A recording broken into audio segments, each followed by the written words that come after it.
So we're here for the Revenge Club, your 20th book. It's already a bestseller, and it's got a fabulous title. Yeah. Was anyone hurt in the making of this book? Only a few misogynists, and they totally deserved it. Remember when remember when that terrible thing happened to Julia where the young Liberals had their fundraiser and they had something on the menu called the Gillard chicken, small breasts, big thighs? And I was like, she should have gone straight to Parliament and put on the menu there, chauvinist pig roasted slowly on a spit. Fight back, always fight back. Yeah. So yeah, what inspired this book? Ageist sexism. I mean, I've my whole life I've kind of cannibalized everything that's happened to me, starting from the days of pubes, puberty blues.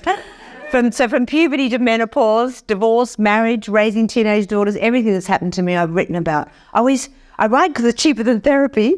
I also write I always write the book I wished I'd had when I was going through something. I almost write it like a how-to survival manual for other women, sort of saying, this is what it was like for me, this is how I found the funny, and this is how you'll get through it. And what I was feeling at this age, I'm 65 now, is that I was being put out to career pasture by men. And in London, just a year ago, I kind of got cancelled. I took this idea to my agent, who was a pale, male, stale, British bloke, sort of guy who sends his shirts out to be stuffed. And he was like, I want to write a book about 4 middle-aged women taking revenge on the people who sabotaged their careers, the men. And he's like, nobody wants to read about middle-aged women. They're just not that sexy. And then my publisher, by then I'd written 19 novels published in like 18 languages.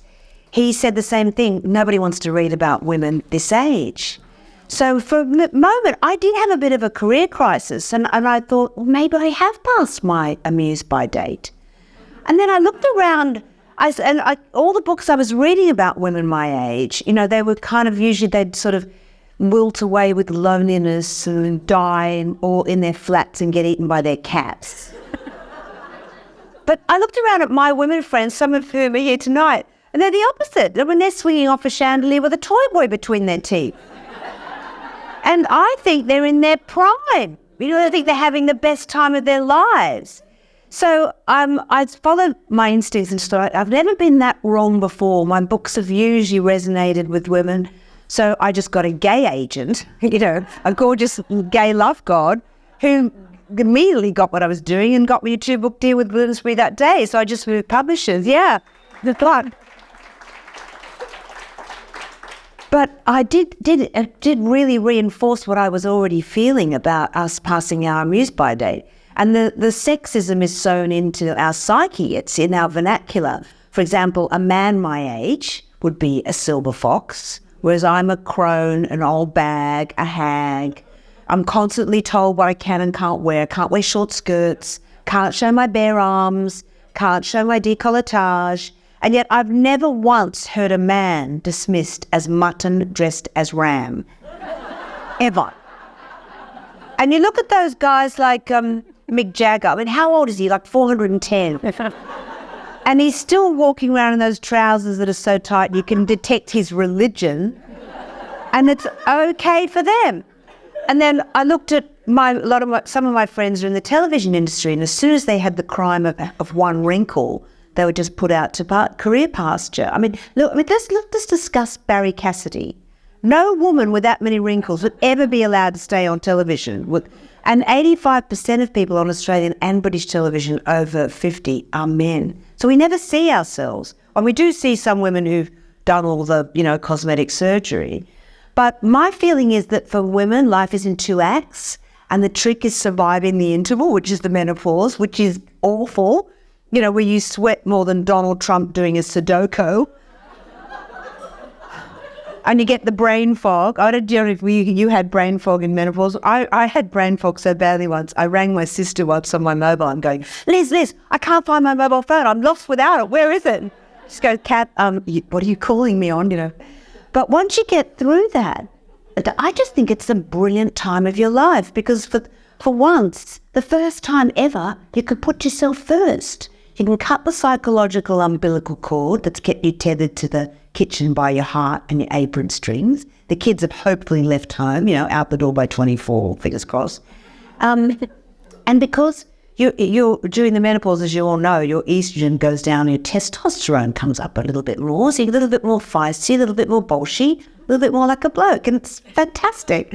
And also, no period cramps, no pregnancy scares, you've got all that tampon money to spend. I mean, and the other thing I love about getting older, I think as all of us in this room, women, we know that we're brought up to be decorative and demure. All the research shows when a man and woman start talking it the first time, the woman always pulls back. But once you turn about 50, you're going to kind of, oh, fuck it, I'm 50, gene kicks in, don't you think? And you suddenly no longer care what people think about you, and it's so liberating. So I think women my age, our age, really we're at the most interesting time of our lives. And that's what I want to write about. This wonderful hinterland we have. We've had the affairs, the marriages, the breakdowns, the promotions, the betrayals, we raised the children. We've been there, done that. So we're fascinating. And that's what I want to capture on the page. And so that's what I'm doing. And talking about the page, so the Revenge Club revolves around 4 friends. Mm-hmm. They went to Oxford. They even were in a band together. Yeah. They decide to meet many years later and form a revenge club. What? Yeah. Mm. Yes. Go on. I was going to say there was a motto. Can I read the motto? Yeah, I can't remember it. Never go to bed angry. Stay awake and plot diabolical retribution. Tell us more about this setup. Well, I'll just tell you briefly about the setup because it's quite good, I think.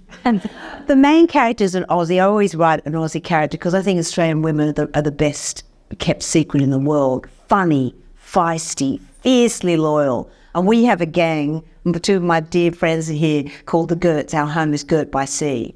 And we've been best friends, really good friends since we were in our teens. And that sort of loyalty I've never found in any other country I've lived in. It's precious. So one of them is Australian. Basically, it's 4 women at university. They haven't seen each other since uni, so we know that there was a falling out. We don't know why yet. And one of them has been living in LA, working as a special effects expert.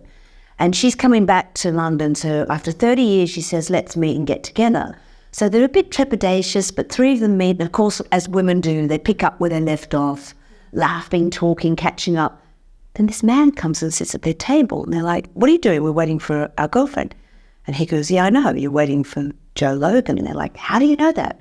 And he goes, well, I'm Jo. And they think, oh my God, has she transitioned? But no. It turns out she got the sack from her company for the crime of being a menopausal hot mess. So she just goes home and she turns herself into a bloke, like a Mr. Doubtfire, has a hoax, goes back to the same company, she doesn't just get a job, she gets a pay rise and a promotion.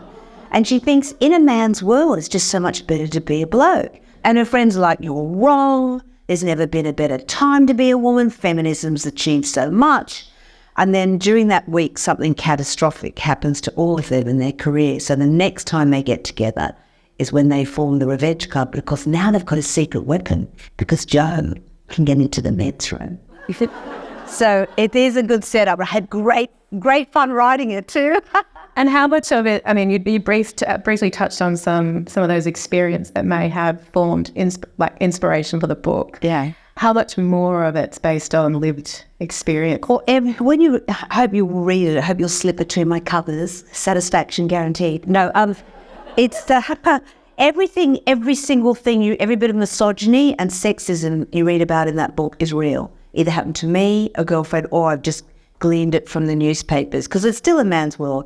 100 years since Emily Pankhurst tied herself to the railings, we still don't have equal pay, as was in the press a few weeks ago.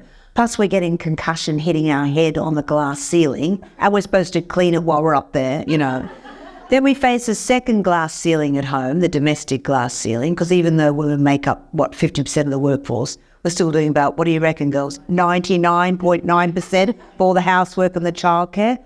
And when I was married for 28 years to Jeff Robertson, a lawyer, and I would say to him, I'd sometimes say, you've got to help me more around the house. And he'd be like, well, I'd like to help, but I'm a man and I can't multitask. Have you heard this from the men? This, girls, is a biological cop-out because no man would have any trouble multitasking at, say, an orgy. He'd have no trouble at that time. It'd all be tweaking and twirling and whatever. And I think, even God is a bloke. I think all the things we go through, from when you first get taken hostage by your hormones as a teenager, and you have your period once a month. Then there's pregnancy where everything swells to sumo wrestler proportions. Then there's childbirth where you stretch your vagina the customary, 5-6 kilometres, I think. Then there's mastitis, then there's the menopause, and then just when everything goes quiet, do you know what happens? You grow a beard. How can that be fair? I could make like a macrame hanging basket arrangement. Why? So I think women have got a lot to be angry about, but we don't get angry. When we get together, we just tend to have a really good laugh about it all. That's my other motto, laugh and the world laughs with you, cry and you get salt in your champers, which you definitely don't want. But I think we do have a lot to whinge about, yeah. But I think when we get together, as on our girls' nights out, we have to be hospitalised from hilarity, don't we? We cackle like kookaburras. And I think that's the way women cope with things, because if you can laugh at something, takes the sting out of it. It's like strapping a giant shock absorber to your brain. And I think women are really good at that when we get together. My other motto, I always say, women are each other's human wonder bras, uplifting, supportive, and making each other look bigger and better.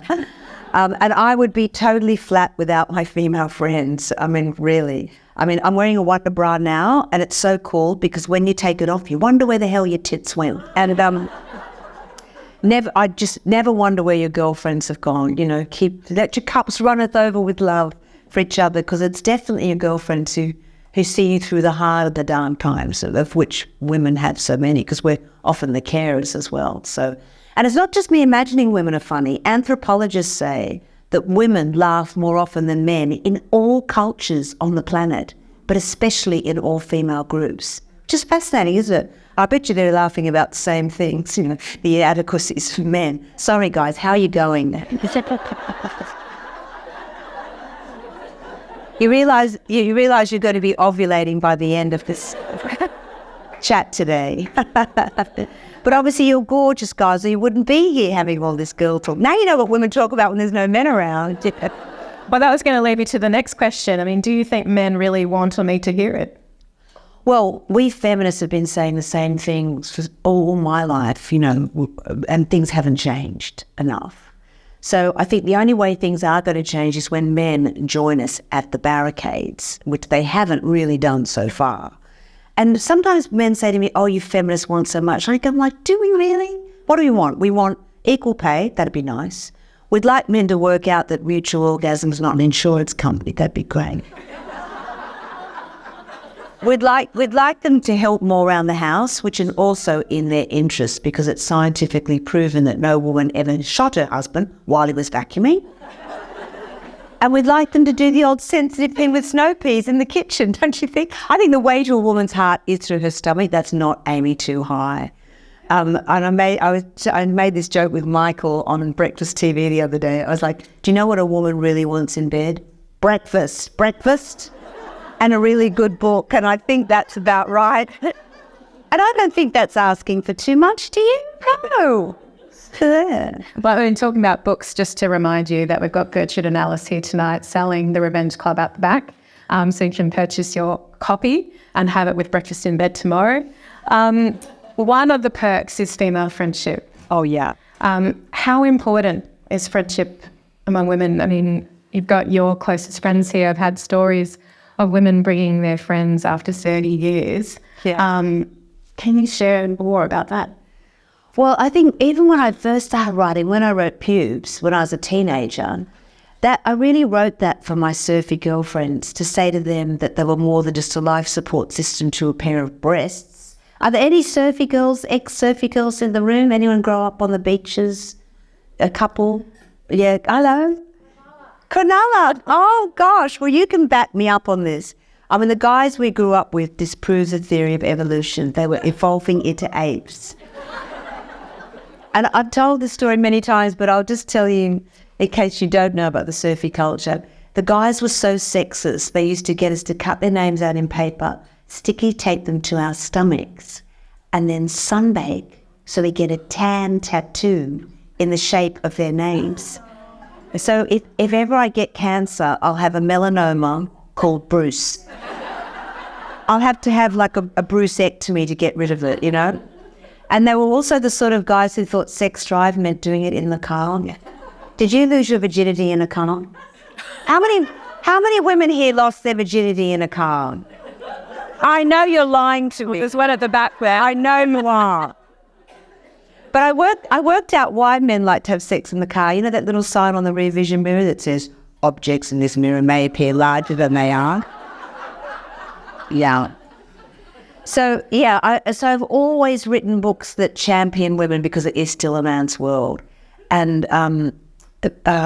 that's my whole raison d'etre, is to sort of big women are. And sometimes if I have any gift at all, it's probably putting on the page the way women talk when there's no men around, but also perhaps putting into words what women are thinking but might not necessarily have the chutzpah to say out loud. And I have 3 sisters and a wonderful mother, so girl talk is very natural to me, and we're all very candid with each other. So I just try and replicate that to empower other women and sort of gives them, and also gives them good one-liners, because even though men are physically stronger, women are more verbally dexterous. We use on average about 400 more words in our daily vocabulary. And I call it the black belt in tung fu. And if a man is belittling you, if you can take him down with a great one-liner, just think of the quiplash. You know, you've had a victory. So I think you're underdressed if you go out without a couple of good one-liners tucked up your trouser legs. So feel free to take them from the books and use them. Yeah. So I'm actually curious what you would say to Jessica Law, who's taking the Mona art installation to court. Do you have anything that you would say to Jessica Law? I'm not sure what that is. Is that the women's exhibition that men are into? Yeah. Well, isn't that making the point that there's so many places we're not allowed into? Yes, that's right. So, I mean, what are your thoughts around women's only spaces and places for them to feel safe? I think it's very important. I mean, not all men are as lovely as the guys we've got here, you know. So, yes, I think women's only spaces is until we get equality, I think we need all the female camaraderie we can get, until we get equal pay, etc.